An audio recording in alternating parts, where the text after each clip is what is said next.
The horror erupting across Baltimore. Demonstrators jumping on police cars, setting some on fire. The city erupting in rock-throwing, rubber bullet shooting chaos. Looters robbing stores in broad daylight. Hundreds of police in riot gear trying to regain control of the streets around a mall less than a mile from the great Martin Luther King Jr. said, "Riots are the language of the unheard."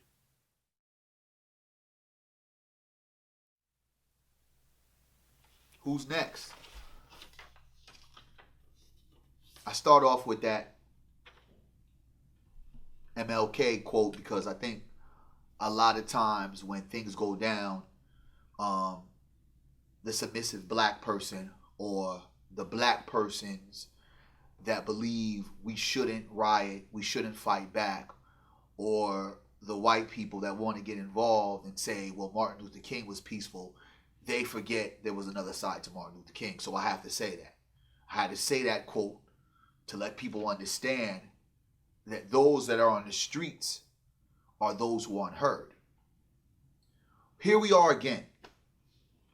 I hate that I have to constantly put the information out there, but it seems like it was yesterday I just got done talking about the green light, and now another incident has happened, and this time with Freddie Gray. So you have Baltimore going crazy. Now some people will say that this is another Ferguson, but in reality, it's just the climate of America and what's going on today.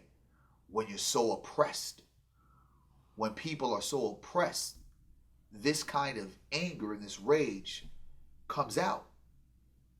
When for so long you've been walked over, you've been treated unjustly, this is the direct action of those who have oppressed individuals, or should I say a group of people, for so long. I mean, don't get it confused. What happened to Freddie was the icing on the cake, but Baltimore has been in dire straits. Like, I visited there last summer, and it was hectic. I thought that the wire was fabricated, but that wire is real. So we're not talking about a place that was flourishing, a black community that was just looking like a white Beverly Hills. There's poverty. People are fighting for the smallest things just to live. So it's real. So when you see what's going on in Baltimore, you have suggestions from everyone, from a black person to a white person, from the mayors to our president to football players. And everybody, for the most part, are not taking into account the action. Let's not focus on the reaction, but let's focus on the action. What has got us here? Well, if we want to look at Baltimore in a whole, we can say there's a lot of things in the black community centered into poverty, no jobs, homelessness, drug use, young people out there. When you can't give a young person a job, what are they going to do? So that is like a core of the explosion, the volcano that has erupted. But let's look at the actual action that has got us to the point where the people said enough is enough. You have a black male who is in police custody. Now at this time, let's go back and understand, police, as they say, and I call them the henchmen of the oppressors, are here to protect and to serve. They have a man in custody, but the man in custody, as you can see right here, he's in handcuffs. He goes into the van. He comes out the van unconscious. And he's in a coma. and his spinal cord is totally destroyed. So you see him right here, breathing, talking. Doesn't look like he's in great condition because of the handcuffs and the way they got him. But then at the same time, he gets out of a police ride after 30 minutes, and now they're talking about his spinal cord is destroyed. How does that happen? This dude was just talking, and now all of a sudden he's unconscious. How does that happen? In police custody. Then, a week later, due to the injuries, he dies. So whose fault is that? Is it his? And in this ride, some believe that it's a rough ride because this is something that the police officers do when they put somebody in a paddy wagon and they drive around and they drive recklessly. I mean, that's your police officers. And this man had handcuffs for his wrist and his legs. So this man, he couldn't have done this himself. But now reports are coming out saying that he might have killed himself. I don't know what kind of propaganda media is trying to play, but we're going to talk about the propaganda that they're trying to play a little later on, because we've got a lot going on in this situation, because this situation is deep. But let's go back to what the action was. See, in the action, if the police officers did what they are paid to do, arrest the citizen, make sure that this citizen, for whatever he got charged with, gets the proper and due process in this justice system that you Americans always claim is just. And he lives to see another day. Not a man, black man, after all the other black men in police custody or in confrontations with the police that come up missing, goes in a hospital and dead in a week. Let's look at that action before we go ahead and prosecute, denounce, belittle, sabotage, disrespect the reaction of the people. We are playing this tune again. Everybody wants to wipe out that there's police officers that are crooked and that probably for a fact did something to this man. But everybody wants to focus on the protesters. Okay, the protesters are thugs, they're looters, they're antagonists, they're opportunists, they're not good for the people. And then some of the protesters, the Bloods and the Crips, who joined together, who had a truce, those gangbangers are plotting to kill the police. the Bloods and the Crips, after all the years of battling each other, they're going to finally kill the police. You don't think that all of the many years between the beef that the police and the gangbangers have had, that this would have happened a long time ago? Like it would just happen because Freddie got killed and Baltimore going crazy. Now they're going to do it. They've been having war. They've been having beef. So I don't think that this is going to be the time now for that to happen. But that's the media propaganda.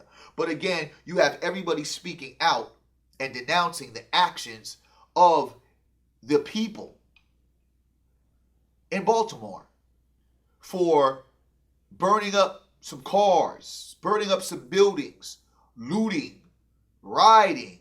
I don't call them rioters. I call them freedom fighters. And at the same time, people yell and say, whoa, they're burning up their communities. Community? What do they own over there? America has told us several times we don't own shit here. So what are they burning down? Something that don't belong to them? And at the same time, whatever they burning down, whatever they're destroying, it has insurance. Guess what? Freddie ain't coming back. He ain't Freddy Krueger, Nightmare on Elm Street. He gonna come back for 2, 3, 4 parts. He ain't coming back. He's done. He's dead. Freddy is dead. This is real life. This is not a movie. Freddy is gone. He's not coming back. But those buildings will come back. The people will be cashed out. They'll come back better than ever. No sweat, no harm, no foul. All those bricks that's being thrown at the police, oh well, you guys got shields, you'll be okay. But everybody's up in an uproar about what the people are doing. But instead of looking at the action, and if you would really honestly think that if a real conversation about race matters, a real conversation about these henchmen that they call police was taken, and if some real severe action was done from the leaders across the cities, states, and the world that have seen this consistency of abuse, of terror, of murder by the police on a certain community, the black community, women and men, that these actions that are taking place with the people on the street would not happen at all. Because if you took care of what was the situation and made a solution, we wouldn't be sitting here today. So you tell me who's really in the wrong. And I don't want to hear any black person trying to break down what's this, what's that. Man, you sound like coons, man. Negro peens. This has been America. America has fought wars for the smallest things and let you believe that it was a right thing to do, so that the people are now taking the street because they feel it's the right thing to do. They're wrong. But when America claimed that there was terrorists bombing our great country, go ahead, kill them all. Come to find out that might not have been the truth. Everything that America has been built off of has been off war and change and war and revolution. And welcome to it.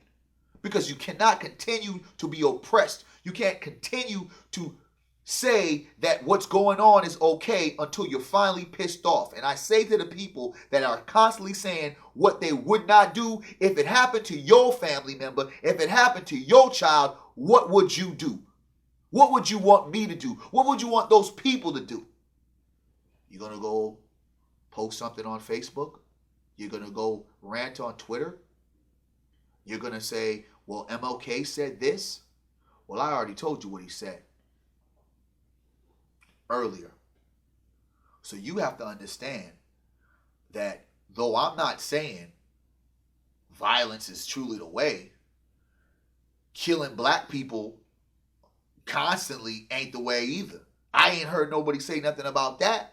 Our dear president has every I give up with Obama, man. I supported you, brother, but stuff that comes out your mouth, man, I get it. I do get it. You're a politician. I do get it. But sometimes you shouldn't say, just don't say anything.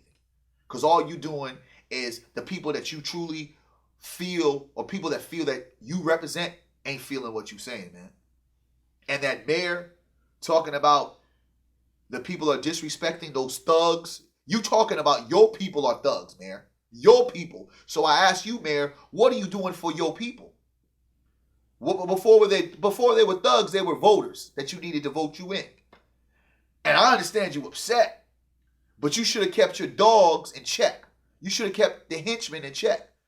The conversation needs to be with the henchmen. Those are the true thugs. That's the gang. The police are the gangbangers, not the people. Come on now. The ones in the badges are the gangbangers. So when we have all these people speaking out and saying these things and downgrading and denouncing these people that have nothing, these people that are frustrated, what do you think is going to happen next? Do you believe there's going to be any trust, some transparency to where these people are going to sit there and feel like, okay, well, you guys get it. We can come to the table. No, because in the reality, the only people that need to make up their mind or what the hell they want to do is the people who front this white supremacy. The people that control the henchmen. Those are the people that have the issue, because it's way bigger than the police. It's way bigger than that. It goes deep. They just getting orders. They got the green light. Because in true reality, if you people really cared, if you politicians really cared, if you really gave a damn about the people, you would put an end to it, but you don't give a shit. Because all you want to do is focus on the reaction of the people, and that's what the story is. Fox News, CNN, CNBC, all of it. That's the people. We got to focus on them. I just did an interview with CBS 13, Sacramento. And the camera guy asked me off air, did I have any gangbanging friends? I said, hey, excuse me? Like, you want us to set it off. Like, this is a story that they want. They want us to be criminalized. They want us to be thugs. It is okay to call a black man a thug, a black woman a whore, looters, rioters. So it is easier for you to knock us off some more. And then those people will say, well, it's not the way, and we should do this, we should do that. So all the people that want to be on kumbaya, submissive, what should we do? What should we do? Should we do it Martin Luther King's way? Because he got shot too. And the funny thing about it, when he figured out, wait a minute, I think I led my people the wrong way. As soon as he figured that out, they laid him down. When the Black Panthers, who rose up because of police brutality and violence to protect, what do? They called them communists and wiped them out. The whole thing about it, we have a scary bunch of Negro peens, apologetic black people that will do anything and everything to keep their place. And some of them don't even have a place at the table. But you got Mr. Intensity, Ray Lewis, yelling about, get off that streets, go home, take up, shut your ass up, bro. Like, be honest, man, for real, man. And I'm not even from Baltimore. I ain't no disrespect, but you got to shut up, man. Let the people do what the fuck they need to do. Straight up. You ain't got no reason to say anything right now. Worry about what's going to happen next football season. Straight up. And if you want to do something, create a school there. Straight up. Create a grocery store there. Straight up. But don't denounce those people. Understand the people's frustration. Understand why the people are going in as they go in. It's bigger than just Freddie. People are tired. They've had it up to here. So anybody denouncing the people's activities, we got to look at the real looters in Wall Street, the real looters in the government. We don't talk about them looting because it's corporal looting. It's all incorporated. It's corporal crime. It's all good. It's in suits. It's not brothers with hats. It's not brothers sagging, sisters running around there. It is usually your good old American white man that puts a smile on his face and takes your shit. When you go to the bank, that's a looting right then and there. How much interest you get on that $100? Come on, man. Let's look at it for what it really is. Let's focus on the action, not the reaction of the people. I stand with my Baltimore hat in solidarity with my people in Baltimore. I understand your pain. We feel your pain. I am with you all the way. I will not open my lips to denounce anything that's going down, but I will denounce the actions that committed the events that we're watching currently. It is because of the broken system. It is because the oppressors have set out a green light and let the henchmen go do as they want. Like they've done so far beyond time when we weren't even here, us younger people, when they were able to go into our homes and just kill us right there and walk out. No accountability. These times are happening again. It's right in our face. But it's I think a little bit more deceiving because people feel that blacks are equal, so why is this happening? Well, we're not equal, y'all. That's why I think people are having a problem with it. They don't understand. Back then, they like, well, okay, I got it. They didn't like us. They still don't like us. They still say, do what you got to do. And no president, no mayor, no football player, and no apologists are going to help us in our situation. Do what you got to do, but do it smart and do it right. Protect what you have to protect. Protect your own. But those streets ain't ours. At the end of the day, that's not ours. You can't be mad at something that was never yours. Burn it down, they can bring it back up, but Freddie will never come back. Freddie is dead. And I ask, who's next? What city?